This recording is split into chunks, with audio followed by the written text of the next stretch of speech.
No hay nadie, ni institución ni persona, que pueda decir tú sí estás en la izquierda o tú no estás en la izquierda, tú sí estás en la derecha o tú no estás en la derecha. Es decir, no hay jueces en este caso. ¿No? En los distintos partidos políticos actuales no hay propuestas. Entonces, si no hay propuestas, pues no sé para qué se está generando un bloque. Entonces, el ir a favor o el ir en contra simplemente de alguien, me parece que no es objetivo político. A cualquier partido, esté con el gobierno o esté fuera del gobierno, les está faltando propuesta.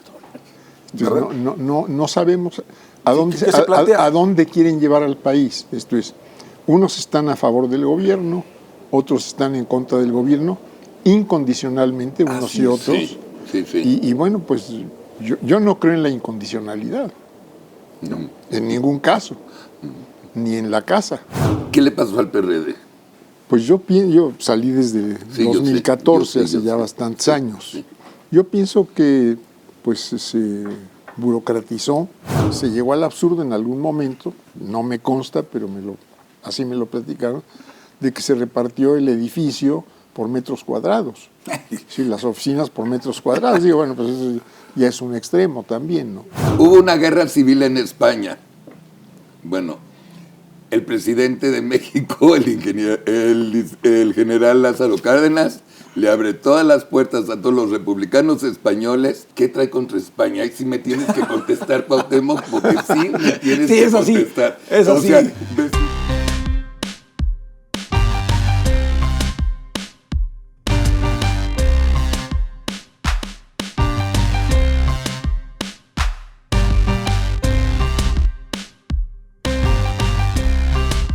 Buenos días, amigos, bienvenidos a un programa más de Desayunando con Ángel, Javier y Carlos. Hoy no vino Ángel, les manda saludos. Así es. Sus cuerditas vocales. Pero yo estoy aquí. Y aquí está Javier. En lugar de Ángel, hoy tenemos un invitado de honor, un invitado de lujo, un hombre inteligentísimo, un hombre que ha sido parte de la historia de este país, que ha cambiado a México para bien, para la democracia, el ingeniero Cuauhtémoc Cárdenas. Cuauhtémoc, bienvenido, ¿cómo estás? Bien, Carlos, muy buenos días, mucho gusto. Javier, lo mismo, un gusto estar con ustedes esta mañana. Gracias por venir. Un Siempre gusto. nos gusta tener gente inteligente. ¿Cómo no? Y que ha sido parte de nuestra historia moderna, es lo que dice Carlos.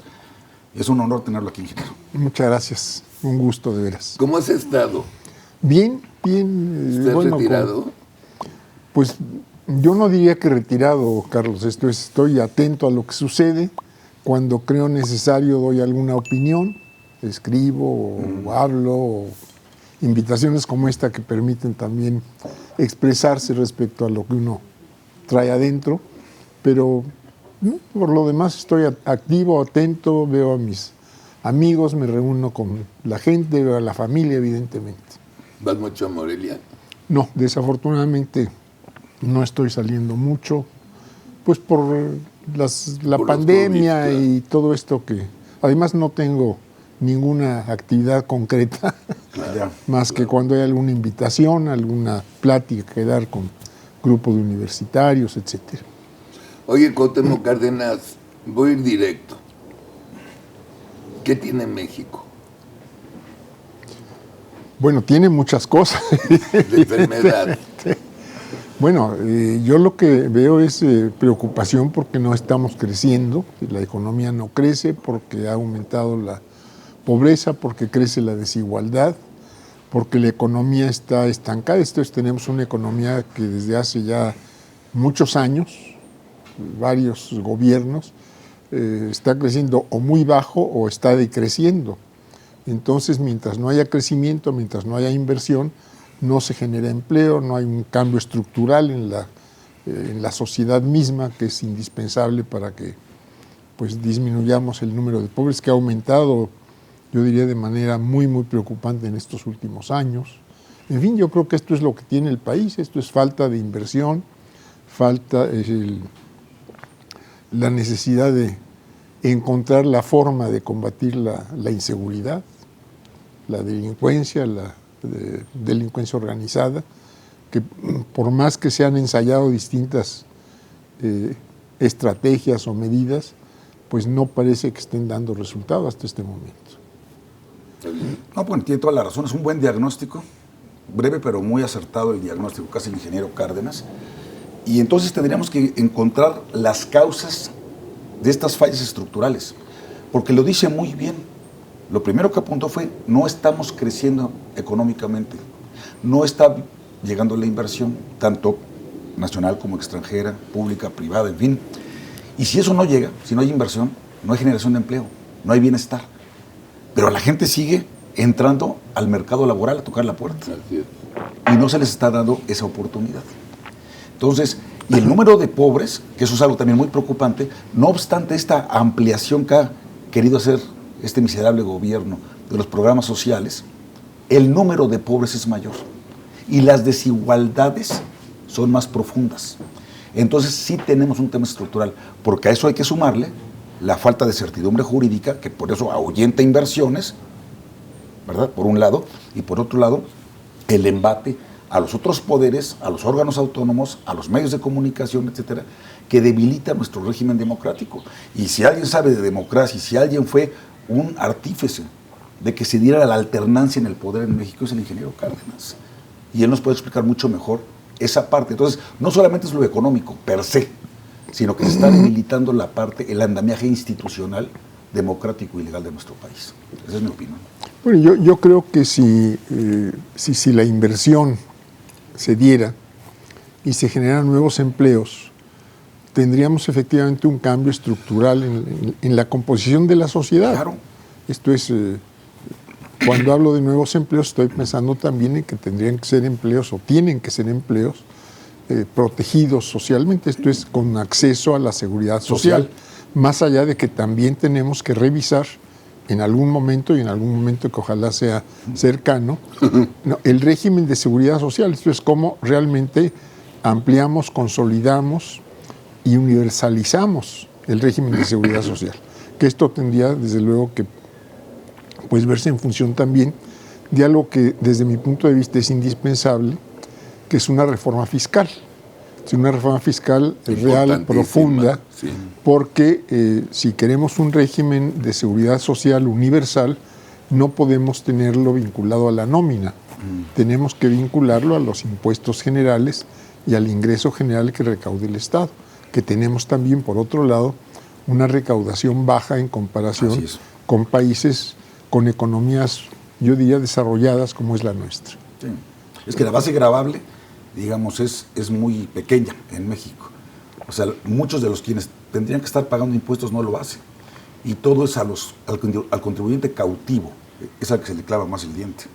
Pero otra cosa que apunta muy bien el ingeniero es esto de que el empleo no puede ser cualquier empleo, cualquier chamba, sino debe ser un empleo formal, un trabajo digno. Formal y que permite en un momento dado ir también mejorando dentro del Sí, porque del el empleo mismo que se está recuperando es mucho en la informalidad, pero también con salarios más bajos, ¿verdad? Y eso es lo que no puede ser.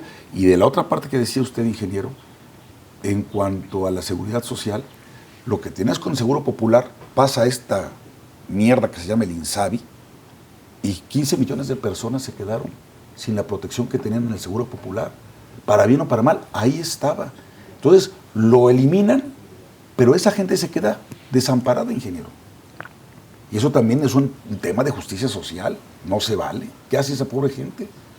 Pues sí, aquí tienen que verse las formas y los cómo para que todo el mundo pueda tener por lo menos las protecciones elementales en materia de salud, por lo menos en materia de salud. En este sexenio no va a ser, ya lo dijo muy claro, no va a pasar.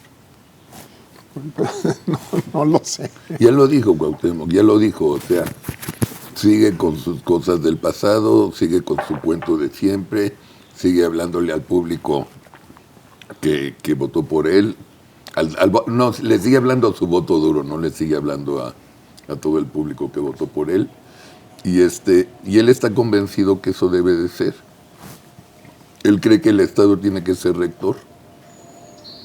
Bueno, yo creo que el Estado tiene que ser rector, sin duda alguna. Un rector... Pero no generador de empleos. Bueno, tiene que ser el Estado tiene que contribuir a encontrar la Esto forma es para muy que se diferente. generen empleos. Y en algunas actividades que pudieran considerarse de carácter estratégico por distintas razones, ahí sí el Estado tendría también que buscar pues ser generador de empleo y protector, es decir, desarrollador de ciertas ramas productivas que tengan impacto en el desarrollo general. Sí, el capítulo económico de nuestra Constitución yo creo que es muy bueno. A partir del artículo 25, que te deja ver qué es la competitividad, la productividad, la creación de empleo, el empleo formal, y dice eso, sí, el Estado es el rector, ¿no? Gracias. Está encargado de la rectoría como tal, pero tiene que ser un facilitador para la inversión privada, para que los particulares encuentren un lugar seguro para poner su dinero en el mediano y largo plazo. Solo así hay crecimiento económico, pero cuando nos sale el presidente con la jalada de que ya no hay que pensar tanto en el PIB y en el crecimiento económico, sino más bien en una economía moral, yo quiero que me explique, usted ingeniero, a ver si usted le entendió, porque yo no le entiendo nada. ¿A qué se refirió el presidente con eso de una economía moral? Yo no le entiendo a la economía en general. Para empezar. No podría yo explicar eso. Pues sí, hombre, ¿no? Entonces, cuando le conviene, estamos a todo dar en la economía, no sé qué. Cuando le conviene, mejor hablemos de la economía moral y ya dejemos de pensar en lo material. Y tú de qué decías que hace un momento que le sigue hablando a los que votaron por él. No, mucho de la clase media votó por él. Y hoy le mienta la madre. No, por eso le cambié al voto duro. Al voto duro. Al voto duro. Así sí. Hemos tenido economistas, han venido economistas, hemos hecho en el programa de Por qué bastante análisis varias veces. El común denominador es, si Dios quiere, como va caminando la economía y ya terminó este año, cuando se vaya López Obrador vamos a estar igualito del Producto Interno Bruto que dejó Peña Nieto, o 2 puntitos abajo. Salir y recuperarnos para empezar a crecer va a llevar en el nuevo sexenio, si no es de Morena, 5 años más. O sea, en el último año del siguiente presidente vamos a empezar a ver crecimiento importante. Ese es el resumen. Hoy se sabe, no cambia su forma de ser el presidente. Bueno, yo no sé qué venga, Carlos, Sí. pero de que es indispensable buscar la inversión y es indispensable buscar acelerar el crecimiento de la economía, me parece fundamental. Y esto, por otro lado, me parece que tendría que hacerse también pensando en saber qué se quiere hacer. Esto es, en realmente empezar a desarrollar un sistema de planeación del desarrollo. Una planeación que implique compromisos de inversión, que se sepa quién es el responsable de tales o cuales actividades, que permita ir evaluando periódicamente resultados, esto es, por qué se cumplió, por qué no se cumplió, qué se aceleró, cuáles son los impactos reales en la gente, en el nivel de vida, en el crecimiento de la economía, etc. Yo creo que es indispensable que pensemos muy seriamente en que en el país se instrumente un sistema de planeación democrática, donde el Estado tome compromisos, sepamos en qué se va a invertir, cómo se va a invertir, y al mismo tiempo esto sea lo que incentive la participación de otros sectores sociales, de otros sectores de la economía, para empujar crecimiento económico y por lo tanto generación de empleo y bueno, pues desarrollo sobre todo de aquellas ramas productivas que tengan más impacto social en el país en términos generales. A ver, ingeniero, le hago un par de preguntas y luego un remate, ¿sí? ¿Usted entonces cree en la inversión productiva de los particulares? Yo creo en la inversión productiva de donde venga. Por eso, del Estado y de los particulares. Del Estado y de los particulares. Y además, desde mi punto de vista, debieran, ojalá, ir coordinadas y complementarse una con Muy otra. bien. Hemos visto en muchos casos economías, la economía de Japón, para irnos muchos años atrás, donde Estado y empresa han caminado juntos en lo nacional y en lo internacional. Muy bien. Y donde ha habido efectos sobre el crecimiento de la economía, sobre el mejoramiento de los niveles de vida, porque se han propuesto también metas concretas, y al establecer metas concretas se dice cómo vamos a alcanzar esas metas. Y entonces han ido cumpliendo esos cómo, ¿verdad?, a lo largo del tiempo. Muy bien. ¿Usted cree en la competencia económica? Creo en una competencia regulada, ¿Verdad? creo en una competencia que donde se eliminen los privilegios injustos. Claro. Evidentemente creo en ese tipo de competencia. En la productividad, la competitividad. Todo eso. Bueno, ¿se considera usted un hombre de izquierda? A mí no me gustan las definiciones de geometría. No, es que lo que quiero demostrar es como si hay personas que hicieron una lucha por esta igualdad social, por este desarrollo social, pero que sí creen en el libre mercado, en la competencia económica. Yo te contesto por el ex socialdemócrata. Bueno, es que esto es lo bonito, porque luego nos estamos peleando como si fuera nada más en esta polarización que ha generado el propio presidente, de ponernos de un lado y de otro lado, cuando podemos perfectamente estar en esta situación que bien describe el ingeniero Cárdenas, donde todos cabemos, donde todos podemos participar y donde todos debemos hacer por el crecimiento de este país. Y donde tendríamos que ponernos de acuerdo entre todos, es dialogar y ver qué me toca, qué te toca, ¿no? Sobre todo quienes tienen una posición de liderazgo, ¿para efectos de qué? De facilitar el hallazgo de ese lugar común, donde todos podemos entendernos, participar, sin que eso signifique que pensemos igual. Desde luego. A ver, cuando, saliste del PRI, salió Porfirio, salió Efigenia, salió un grupo importante de gente del PRI. Formaron el PRD en esencia. Ahorita se está generando un bloque de oposición. ¿Cuál es tu visión? Mi visión es que en los distintos partidos políticos actuales no hay propuestas. Entonces, si no hay propuestas, pues no sé para qué se está generando un bloque.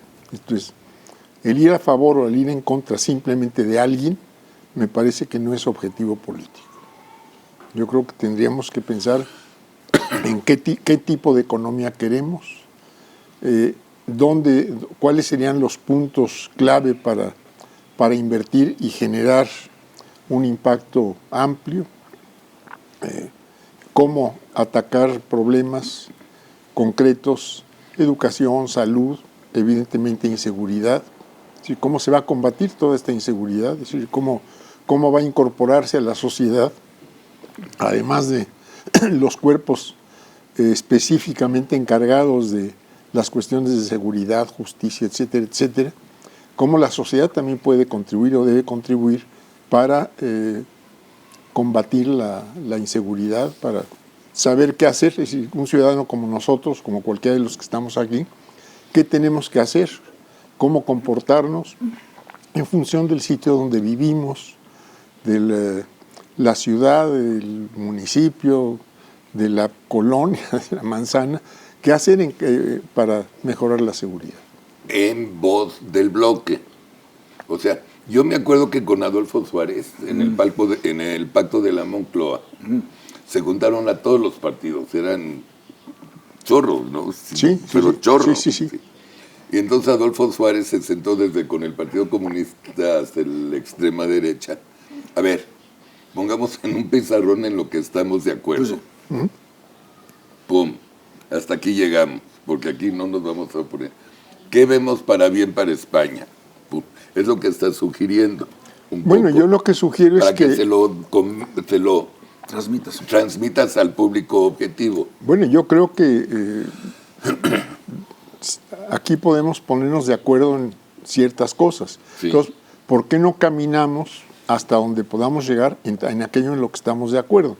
Pues para los desacuerdos ya habrá tiempo. Tienes razón. Pero yo creo que hay mucho en lo que se está de acuerdo, desde distintas posiciones políticas, con diferentes visiones sociales, y si dejamos de un lado las diferencias de momento y decimos, no, vamos a caminar juntos en esto, en lo que sí estamos de acuerdo, pues yo creo que podríamos avanzar mucho.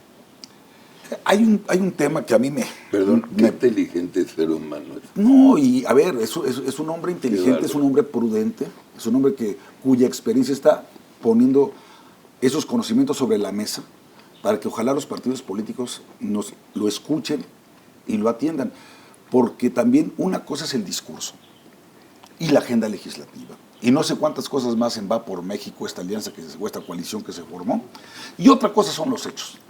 Porque de pronto ves que van votando los del PRI con Morena en cosas simplemente inexplicables. O ves que un gobernador como Quirino Ordaz se vende por un pinche plato de lentejas. Y lo cual nos vuelve a demostrar lo que ya nos dijo aquí Silvano Aureoles, que pasó en la tierra del ingeniero Cárdenas en Michoacán, la mano del narco metida hasta el fondo, ¿no? Y entonces, a todos esos gobernadores que facilitaron la toma de todo el Pacífico, pues ahora Echavarría también, dice que del PAN, también ya va a ser premiado por el presidente. Entonces dicen, pues qué fácil, los están cooptando a todos. Entonces, ¿de qué sirve que tengas un buen discurso, una buena hoja de objetivos comunes que se pueden perfectamente encontrar? ¿Quién va a estar en contra de combatir la inseguridad? ¿Quién va a estar en contra de que haya salud pública? ¿Quién, salubridad general? O sea, ¿quién va a estar en contra de que crezca la economía, de que haya empleos para todos, de que tengamos una mejor forma de vida, ¿no? De que haya libertades, propiedad privada?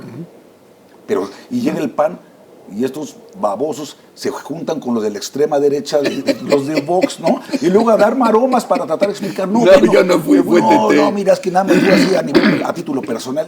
O sea, eso es lo que pasa, que entonces la gente cuando empieza a animarse a ver la oposición como una alternativa, la oposición se encarga de boicotearse a sí misma, Carlos. Sí. Yo digo, no, sí, es lo que yo creo. Bueno, y ahí sí es muy claro, es decir, dime con quién andas. Sí, ¿no? Bravo, claro. Sí. Pues sí. Pero ya dijeron que no. Entonces esto me preocupa mucho porque este gobierno, que verdaderamente tiene una ambición de poder brutal, con mucho dinero, tienen el manejo de la chequera en la Cámara de Diputados, no necesitan más, con lo que tienen basta y sobra para disponer de ese dinero. Y bueno, con una oposición que nada más no termina por articularse y por significar una alternativa real. Entonces, ingeniero, permítame decírselo con mucho respeto, pero necesitamos que hable usted más. Muchas gracias. Más y más fuerte. No, es que de veras. No, bueno, yo lo que creo, e insisto en ello, es que a cualquier partido, esté con el gobierno o esté fuera del gobierno, les está faltando propuesta. Entonces, no sabemos a dónde quieren llevar al país. Esto es, unos están a favor del gobierno, otros están en contra del gobierno, incondicionalmente, unos y otros. Sí. Y bueno, pues yo no creo en la incondicionalidad, no, en ningún caso, ni en la casa. No. Claro. Es que eso es lo que debe ser, ¿no? Porque en esta polarización sí nos estamos ubicando en los extremos, sin hacer este tipo de planteamientos, que además son viables. Pero tenemos un gran país. A mí lo que más coraje me da es que teniendo tantos recursos de todo tipo y una situación geográfica, geopolítica envidiable, con el talento humano que tenemos, con todos los recursos que tiene este país, que son tan vastos y tan diversos, y la pluralidad, que lejos de ser un defecto, es una característica muy positiva de esta nación. Caray, ¿cómo es posible? Y usted, ingeniero, trate de explicármelo porque yo no lo entiendo. Que desde la Presidencia de la República sea desde donde se dinamiten los puentes de entendimiento en lugar de construirlos. Donde se descalifique a los que pensamos distinto y se ofende a los medios de comunicación y a los intelectuales, al pasado, que se quiera reescribir una historia prácticamente. Usted, siendo hijo de quien es, del general Lázaro Cárdenas, caramba, ¿cómo explicarse esa actitud del presidente? Yo me imagino que en algún momento usted fue cercano a Andrés Manuel López Obrador. Sí. ¿Qué pasa? ¿Qué pasa con este individuo? No sé, digo, ahí sí, no sé porque yo no estoy cerca, no estoy dentro, no tengo una buena relación, diría yo, soy amigo, Sí. pero no nos vemos hace ya un buen rato, yo creo que desde algunos meses antes de la pandemia. O sea, que Porque hace yo ya- recuerdo haberlo visto a usted y me dio mucho gusto cuando yo era representante de Puebla ante la CONAGO, con el gobernador Tony Gali, y usted estaba ayudándole a Miguel Mancera. Sí, en el área internacional. ¿Verdad? Sí, así es. ¿No ha recibido alguna invitación del presidente López Obrador para incorporarse a su...? No, ni estoy pensando en eso. No. Digo, ni estoy pensando en ninguna Sí, ninguna actividad posición. burocrática de ningún tipo en este momento. Qué desperdicio, ¿no? No, que... A ver, O sea, tú no lo tendrías de asesor de cabecera si fueras el presidente. con los ojos cerrados. Entonces, Pero el tiene presidente... puro lacayo ahí, eso, o sea, no puede ser. El presidente piensa de otra forma. Bueno, lo bueno es que sí está el hijo del ingeniero, Lázaro, ¿no? Sí, Ahí está como coordinador de asesores, ¿no? así es. Yo creo que es una voz prudente e inteligente. Tampoco le hace caso, no te preocupes. No, eso es lo peor. Digo, ahí está. Digo, nada más estoy dando el dato que ahí está. No digo que le hagan caso. No le hace caso a nadie. ¿Qué le pasó al PRD? Pues yo salí desde Sí, yo sé, 2014, yo sé, hace ya yo sé. bastantes Sí, años. sí. Yo pienso que pues se burocratizó, se empezaron a manejar por cuotas, por intereses nada más, acceso a los recursos, acceso a las candidaturas, grupos cada vez más reducidos disputándose las decisiones. Yo creo que eso fue lo que le pasó y yo creo que todavía pues no tiene una propuesta y ningún partido tiene una propuesta. Yo quiero insistir mucho en Es ello. buenísimo lo que estás diciendo. Buenísimo, No hay propuesta. buenísimo. ¿Qué nos proponen Claro. para salir de esta crisis múltiple que tenemos? Que esa es la realidad Sí, también. el famoso ¿por qué votaría por ti? Dime por qué votaría por ti. ejemplo. Es fundamental. Pero fíjate cómo esa crisis Tienes razón. que le pasa prácticamente a todos los partidos, que los dirigentes de pronto se convierten en cadeneros, que son los que dicen quién entra y Es quién el no cambio entra. generacional. ¿No? Es el pinche cambio generacional de los 40, que Y- creemos que a los 40 todos, tú viviste. Sí. O sea, creemos, cuando pasamos de 30 a 40, nos creemos los sabedores del mundo, no le hacemos caso a nadie que tenga arriba de 51, son unos pinches viejitos, no les o sea, Sí, a soberbia. todos nos pasó y la nueva generación que está manejando la política son cuarentenos y ni modo, digo, también No, mira, de lo en que- el mundo, no Cuauhtémoc. Pues sí, yo creo que están faltando Ves propuestas Francia, por ves todos España, lados, ¿no? ves todo y dices, está como que muy claro. Fíjate, un caso muy concreto de las pasadas elecciones es el de Fernando Belaunzarán. Uno del PRD, no sé qué opine usted, ingeniero, pero yo lo quiero mucho, somos amigos, es un joven muy entrón. Es amigo, Fernando. Estudioso, Lo tuvimos aquí. valiente, ¿no? Sí. Pues no le dieron la candidatura No. en el PRD. No. Se la tuvo que ofrecer el PAN. Sí. ¿Y todo por qué? Porque pertenece al grupo de Acosta Naranjo, que son los Galileos, ¿no? Entonces ya tienen grupos, ya tienen tribus, ya tienen... Entonces, se pierde la mística, se pierde la unidad, se pierde la cohesión y se pierde la fuerza. Es que si en vez de principios lo que hay son cuotas, Así es. pues estamos perdidos. Hazme un favor, Cuauhtémoc, que explícale al público lo de las cuotas, porque yo creo que nuestro público no entiende muy bien las cuotas. Bueno, es repartirse, esto es tú... Pues si a tu grupo de fulanito 10 candidatos, 8 candidatos, representas 20%, por lo tanto te tocan 20 candidatos. ya, Tú tienes 50, pues te tocan 50. Tú tienes 2, pues te toca 1 a lo mejor. claro, claro. Y yo no puedo vetar los tuyos, Y tú no puedes vetar los míos, claro. ya. Esos son cuotas. A ver, Y luego es decir, se llegó al absurdo en algún momento, no me consta, pero así me lo platicaron, de que se repartió el edificio por metros cuadrados. Sí, las oficinas por metros cuadrados. Digo, bueno, pues eso ya es un extremo también, ¿no? la migración, te tengo dos preguntas. una es esta que te voy a decir, otra es tu visión de qué pasó aquí en la Ciudad de México en la elección. Pero, ¿por qué se cambian los mismos? ¿Por qué dicen que Morena es el PRD ahora? Así lo iba a preguntar. Ah, bueno, ok. Porque todos están ahí. Bueno, mucha gente del PRD efectivamente se incorporó a Morena, pero Lo hacen por conveniencia y punto. eso no te sé decir, No. ahí habría que ver a cada quien. Claro. Pero lo que sí es muy claro es que, desde mi punto de vista, Morena tampoco nos explica cuál es la política económica, cuál es la política social, por qué tal cosa o por qué tal otra. Y yo creo que esto es pues una situación de deficiencia de todos los partidos, incluyendo a Morena, pero también a toda la oposición. Pero no se podría decir, ingeniero, que Morena es, digamos, la evolución del PRD, ¿verdad? Pues yo creo que son situaciones, sí, son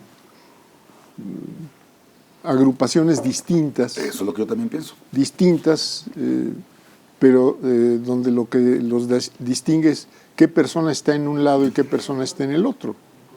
Esto es, si ninguno tiene propuesta, si ninguno nos dice qué economía quiere, si ninguno nos dice qué tipo de sociedad quiere que se desarrolle, pues simplemente lo que los diferencia es quién está en un lado y quién está en el otro. Y además, cuando el PRD, y desde sus orígenes y tal, y ya lo comentabas, Carlos, veías que había diversos liderazgos y se respetaban unos a otros y hacían una gran fuerza, ¿no? Pero ahorita Morena, pues pareciera que es el partido, El PRI. es de un solo hombre, Sí. de la peor hegemonía priista imaginable.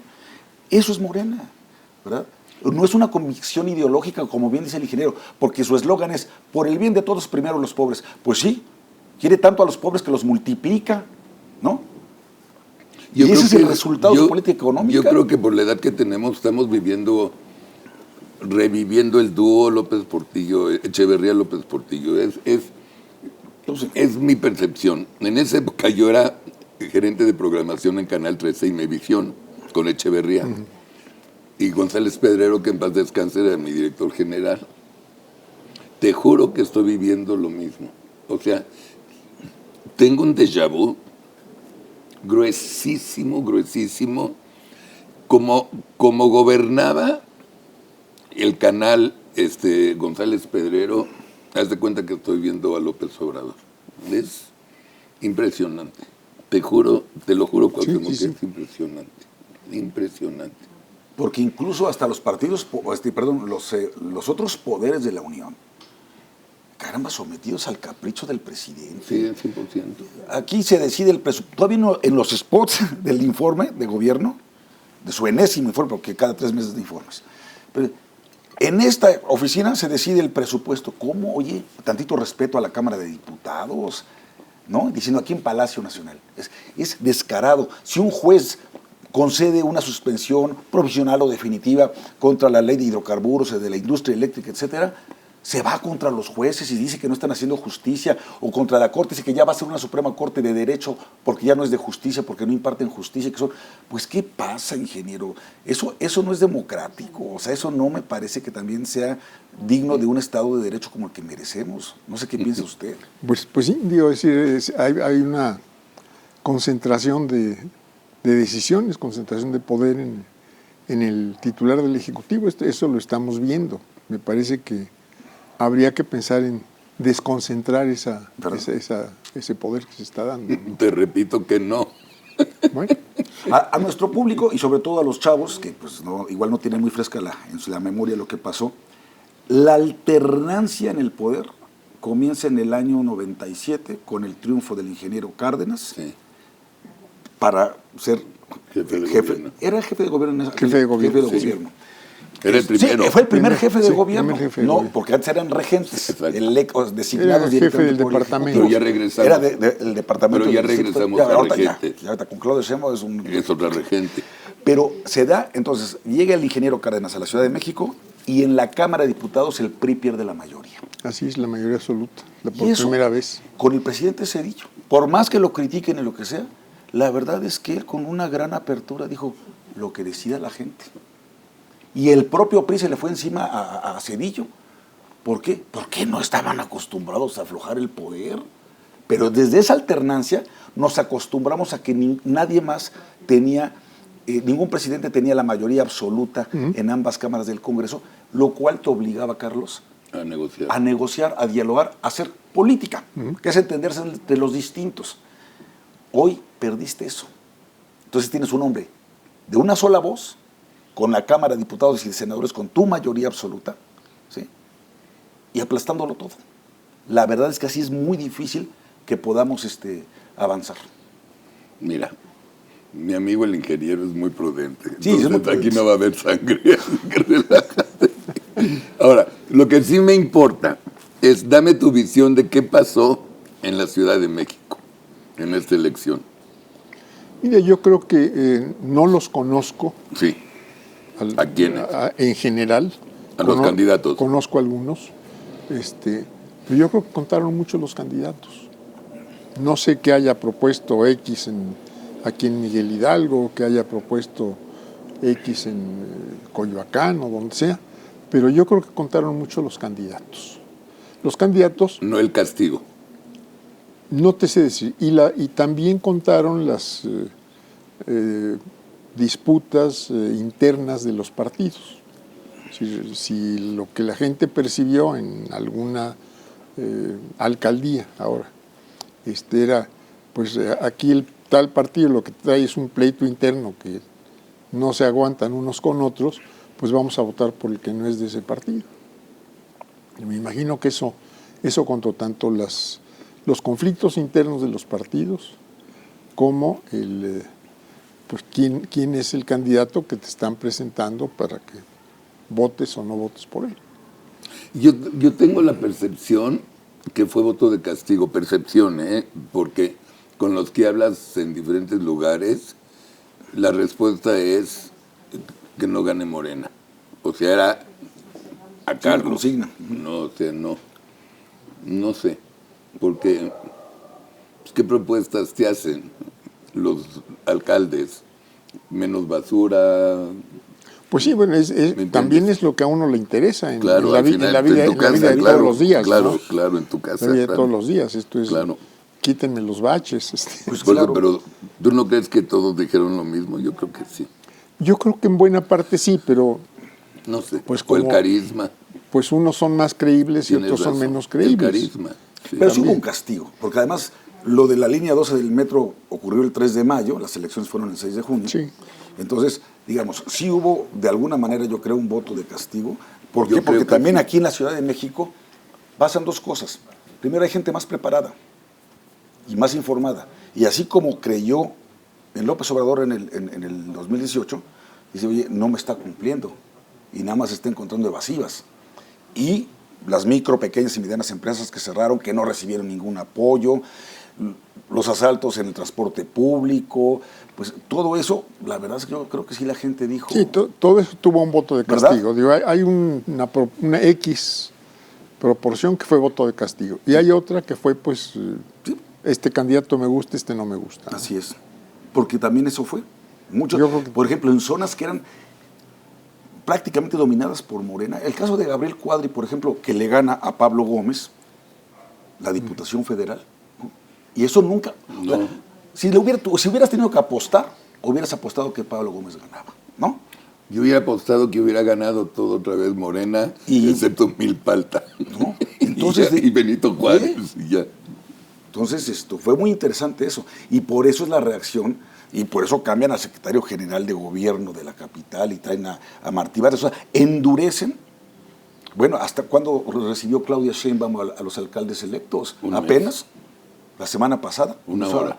Oye, casi 3 meses después de que ganaron. Una hora. Entonces dices, eso no es madurez, eso no es cortesía política, eso no es civilidad, o sea, no es... La transición ordenada es para beneficio de la gente, como bien dice el ingeniero. ¿Cuál es el espacio político por excelencia de cercanía con la gente? El municipio, la alcaldía. Sí. Es donde te tienen más cerca. Y como bien dice el ingeniero, no quieres los grandes temas. Con él es basura, las luminarias, el bache, la policía de proximidad. Claro. Sí. A ver, muchos de ustedes igual no saben. Cuando el papá del ingeniero era presidente de la República, estuvo la Guerra Mundial y hubo una altísima migración de judíos a México. El presidente de la República le abrió las puertas y les dio una recepción increíble a toda la comunidad judía que emigró de Europa a México. Capítulo 1. Capítulo 2. Hubo una guerra civil en España. Bueno, el presidente de México, el general Lázaro Cárdenas, le abre todas las puertas a todos los republicanos españoles y los hace en su casa. Y gracias a las comunidades españolas y judías, ayudaron a que México parte, no dije todo, para que luego no se pongan así, ha hecho que México crezca, hay colonias judías maravillosas, españolas maravillosas.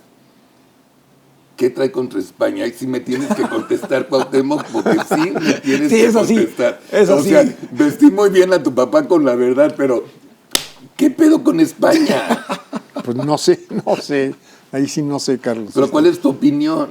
Bueno, mi opinión es que yo no me voy a pelear con la historia. Esto es lo que pasó ayer. Claro. Nos guste o no nos guste.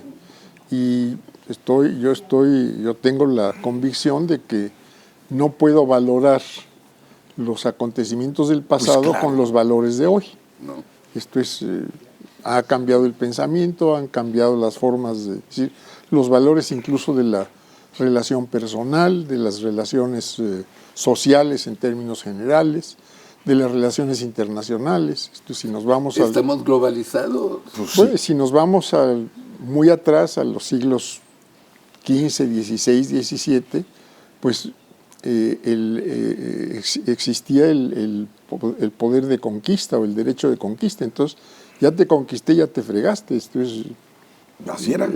Así era. Y así lo reconocían los vecinos, a los que les habían ganado o quitado una porción de territorio. Hoy no aceptamos el derecho de conquista. Hoy tenemos que ir a otro tipo de relación desde hace ya varios siglos también, tampoco es de hoy. Entonces todo esto pues nos lleva a que pues lo que sucedió anteriormente lo tenemos que tratar de entender en función de los valores de aquella época. Esto es con Inquisición o sin Inquisición. Digo, si tú aceptas la existencia de la Inquisición, bueno, pues tienes un conjunto de valores. ¿Existió? Por eso. Pregúntame a mí, mis antepasados. Tienes un conjunto de valores. Esto es, si ya no aceptas ese tipo de instituciones, por llamarles de algún modo, pues tienes otro conjunto de valores que son los que norman la relación entre personas, entre familias, entre países, etcétera. Yo te voy a decir lo que a mí me da coraje. A mí me da mucho coraje. Bueno, tú sí sabes, y tú también sabes, que la escultura de Cristóbal Colón fue la primera en Reforma.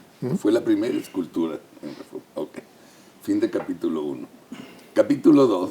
López Obrador fue jefe de gobierno. Sí. ¿Por qué no quitó la pinche escultura cuando fue jefe de gobierno que tenía el poder de quitarla? ¿Por qué ahora la quita? Me da rabia, me da mucha rabia. Bueno, pues yo te digo que algo que a mí Mucha me parece... rabia, Cuauhtémoc, en serio. A mí me parece que algo que influye en la mente y en el alma y en las decisiones y las ocurrencias de este señor es su esposa, que se la da de historiadora. Y yo sí creo que como dice el ingeniero, ¿por qué carajos queremos cambiar la historia? Pero además, cambiarla a partir de una visión y valores actuales, revisar lo que pasó hace 500 años. Que vale madre. Es que además de que es ocioso, no vas a cambiar la historia, no vas a cambiar nuestra realidad, nuestra esencia, ¿no? Nuestra idiosincrasia. Y aquí no es una cuestión de decir qué prefieres o no, así fue. Bueno, yo no tengo el meca, pero yo tengo mexica. Sí, no, porque tienes un tipo... No, hombre, sí, está igualito. Yo soy chilango.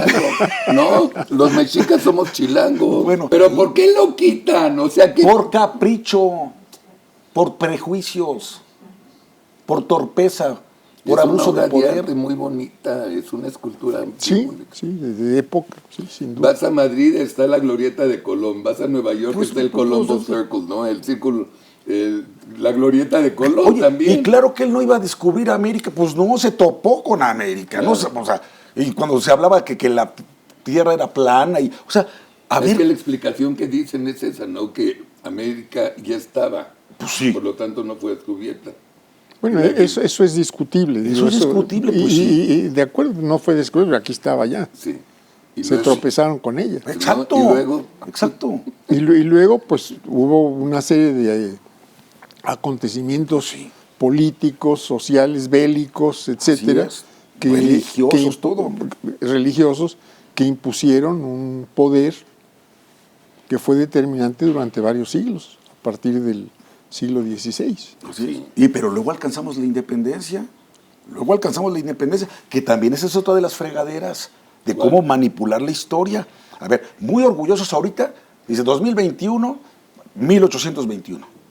¿No? Bueno, fue cuando se consuma la independencia. ¿Con quién? ¿Con el emperador? Bueno, que fue el primer imperio, Sí, fue el ¿no? imperio. Con Iturbide. Bueno, lo borran de la historia y lo ponen como un traidor y como un loco, como si fuera. Yo puse un tuit el fin de semana, dije, a ver si no se chingan el ángel de la independencia porque lo mandó a poner Porfirio Díaz, ¿eh? No, es que son capaces, ingeniero. Yo ya los creo capaces de todo. Yo también. ¿No? Tus héroes y tus villanos, ¿por qué adoran a Pancho Villa y por qué no quieren a Iturbide? ¿O por qué adoran a Juárez y por qué no quieren a Porfirio Díaz? ¿Por qué la historia la vamos a reescribir con cada sexenio que entre? No, la historia es una y solo una. Y como bien dice el ingeniero, hay que saberla ver en el contexto de su circunstancia y de su tiempo. Y uno tiene personajes preferidos Pues sí, de la claro. historia, por distintas razones, como tiene uno Así es. músicos Es preferidos, correcto. o pintores preferidos, o amigos preferidos. Pues sí. Tienes razón. Pero no borras a los otros. O sea, una cosa es que no sean tus preferidos. Yo le voy más a Morelos que a Hidalgo, por ejemplo. José María Morelos y Pavón. Yo creo que ese verdaderamente era un proceso muy fregón. Pero Hidalgo tuvo su influencia, tuvo su momento, tuvo su valía. Bueno, hay que ver la historia como lo que es y punto. ¿No? Sí, no puede ser buenos y malos, ¿no? ¿Verdad? Bravo. Sí. Y aquí sí hay buenos y malos. Aquí sí hay los neoliberales son los malos, los otros son los... Me llamó buenos. mucho la atención algo que hace rato que le pregunté. Y me dijo, cuando le pregunté si usted era de izquierda, ¿usted cree que sigue existiendo este concepto de izquierda y de derecha? ¿O más bien estamos frente a un dilema entre populismo y democracia? No, yo creo que sí existe, pero tenemos que aderezarlo con contenidos. Esto es, yo diría, primero lo colectivo sobre lo individual, para empezar. Igualdad. Igualdad ante la ley, igualdad ante la sociedad, igualdad ante las oportunidades de mejoramiento. Yo creo que esto es lo que define a quien se quiera decir de izquierda. Y luego, bueno, pues hay valores como tolerancia, justicia, etcétera, etcétera. Yo creo que todo esto es lo que permitiría reconocer a alguien para decir tú. Ahora, no hay nadie, ni institución ni persona, que pueda decir tú sí estás en la izquierda o tú no estás en la izquierda, tú sí estás en la derecha o tú no estás en la derecha. Es decir, no hay jueces en este caso. ¿No? Yo diría la definición personal y la valoración que uno hace del que está enfrente. Bueno, a este sí lo veo como ubicado en este lado, o a este lo veo desubicado en tal sentido. Ya. ¿Estás decepcionado? ¿Estás enojado con lo que No, está pasando? yo estoy optimista, Carlos. Yo creo que las cosas al final de cuentas se recomponen en función de los grandes intereses del país y de la gente. Tarda su tiempo. A veces tarda su tiempo, a veces las cosas se dan antes de lo que uno quisiera, a veces se dan mucho tiempo después. ¿Por qué te sientes así? Y muchos, los que somos neoliberales o conservadores, como quieras llamarlo, que no es cierto, pero Como nos etiquetaron. ¿por qué no sentimos eso? Danos un poco de luz, si puedes. Bueno, yo lo que pienso es que pues tienes que ajustarte a la circunstancia que estás viviendo. Esto es, hay hay realidades que en lo inmediato no puedes cambiar, en cualquier sentido que sea, en un negocio, en la relación familiar, Sí, inmediato, claro. Lo que sea. Pero yo quiero ser optimista de decir, bueno, si yo insisto en esto, si yo mantengo esta actitud, si yo hago estas cosas, pues yo voy al final de cuentas a llegar a donde creo que quiero llegar, y en este caso, si no es una cuestión solo personal, a donde creo que debe llegar pues la evolución misma del país, ¿no? ¿Ves a Morena como López Obrador o lo ves sin López Obrador? No, yo no veo a Morena, yo veo a la gente, yo veo a la gente que al final de cuentas se organiza, se está organizando. Es decir, tengo relación con muchos grupos de jóvenes de distintas partes del país, con grupos de universitarios con los que discutimos sobre la problemática nacional, en fin, con mucha gente que veo que desde distintas posiciones, unos son miembros de partidos, otros no son miembros de partidos, pues estamos tratando de empujar en un sentido determinado. Y yo creo que esto es lo valioso, que mientras más empujemos en un sentido y mientras más nos podamos ir articulando, y esta es una cuestión difícil, entre todos, pues vamos a ir llegando. Y esto no tiene que ver con que si estás o no estás en un partido político. Y los jóvenes con los que estás platicando y demás, reuniéndote de 18 a 25, ese promedio, ¿cómo ven a México? Pues igual con muchos problemas, pero también con la voluntad y la decisión de cambiarlo. ¿Los ves involucrados? Los veo activos, sí. Tratando de profundizar en el porqué de los problemas, el por qué se están dando, cuáles son las causas y en cómo se pueden corregir esas causas. Y además que viene el turno de ellos, ¿no? Digo, yo doy clases en la Libre Derecho desde hace 20 años, primer año de la carrera. Y los veo a mis alumnos muy participativos, muy inquietos, pero también te preguntan, oye, ¿dónde voy a jugar yo? Porque como quieran nosotros, ya tuvimos nuestra oportunidad, ya tuvimos nuestro desarrollo, nuestra familia, nuestro trabajo, nuestras aportaciones en lo que nos correspondía.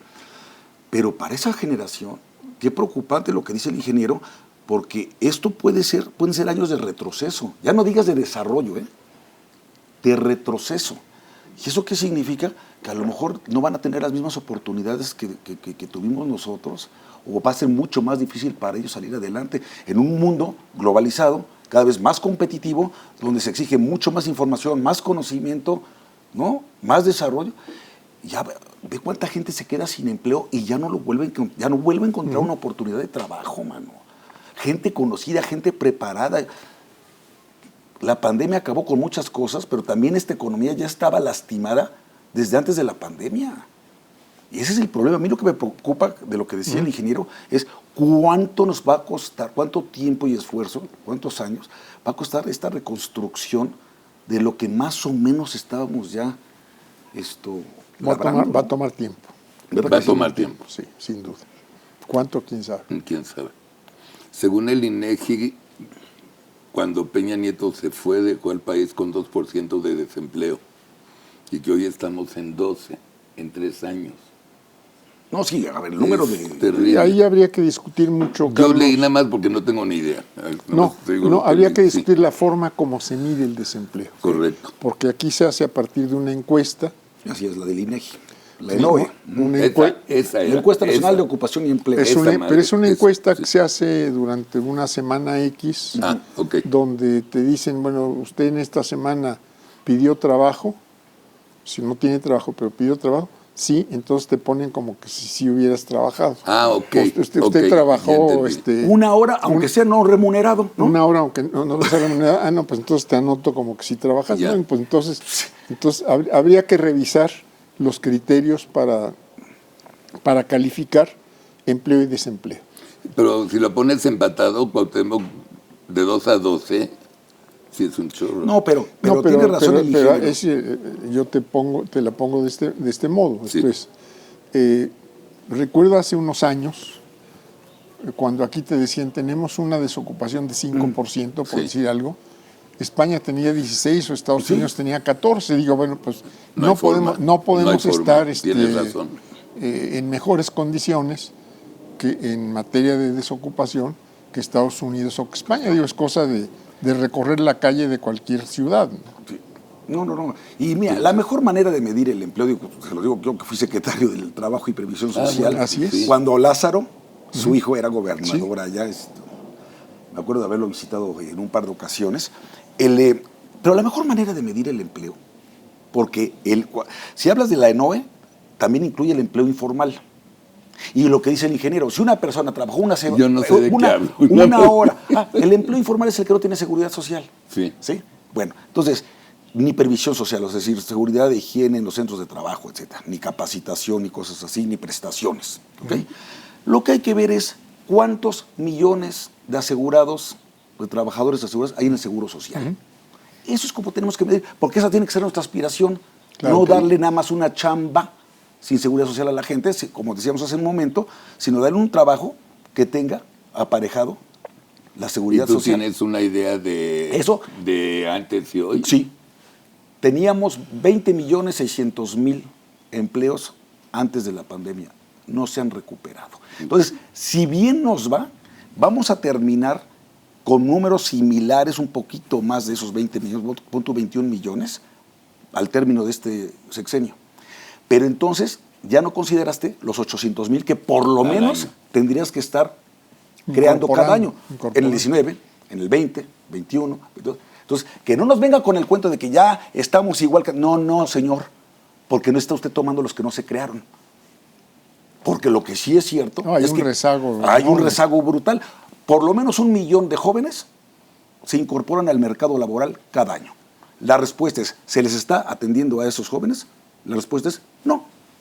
Entonces ese va a ser tu déficit, Carlos. Ya entendí. ¿Tienes una conclusión? Porque ya nos vamos... Pues que hay que seguir empujando, Carlos, no hay de otra. Es decir, seguir insistiendo en aquellas cuestiones en las que uno cree positivas y pues, seguir, digo, no desfallecer en ese sentido. Pues ya oyeron. Miren quién lo dice. Tú, Javier. Yo solamente le quiero pedir al ingeniero lo que le comentaba hace unos minutos. De veras, hace falta que usted hable más. Gracias. Hace falta Javier. que usted aporte su experiencia, sus conocimientos, su sabiduría, su prudencia, para que esto vaya amainando. No podemos seguir en medio de esta polarización, ¿sí? Y aquí está una prueba viviente de que se puede ser un hombre, insisto, yo lo estoy calificando a usted, un hombre de izquierda, pero que sí crea en la competencia, en la inversión privada, en los empresarios, en el libre mercado, en la propiedad privada, o sea, donde los derechos humanos fundamentales puedan convivir con las libertades, con la democracia, y sí con un pensamiento político, pero que todos quepamos. Así es. ¿Verdad? Así es. Así que, por favor, no nos vaya a abandonar, ingeniero. Gracias, Javier. Yo lo califico como un amigo y un gran ser humano. Eso es Gracias, todo. Carlos. Gracias, Cuauhtémoc, por venir. No, gracias. Muchísimas Gracias por venir. Gracias, como Carlos. Gracias, siempre. ingeniero. Querido público, les recuerdo, si nos pueden ayudar, por favor, económicamente, ayúdenos a través de Superchat o de PayPal. Si no se han suscrito, les recomiendo que se suscriban. Van a tener más información de toda la programación y les va a ir muy, muy bien, ya sea en YouTube o en Facebook. Y nos vemos el próximo viernes aquí en otro desayuno. Así es, y y las esperemos flores. que sean. Y las flores de mi querida y adorada Becky Alarraqui. Mira qué bonita soy. Grises así. Original. Muy original. Es muy creativa. Te juro que es la mejor productora y creativa, ¿no? En eventos. Becky Alarraqui. Gracias, buen día, gracias a nuestro staff, estuvo padrísimo, gracias por venir. Gracias, Cuauhtémoc. Carlos. Gracias, ingeniero. Javier.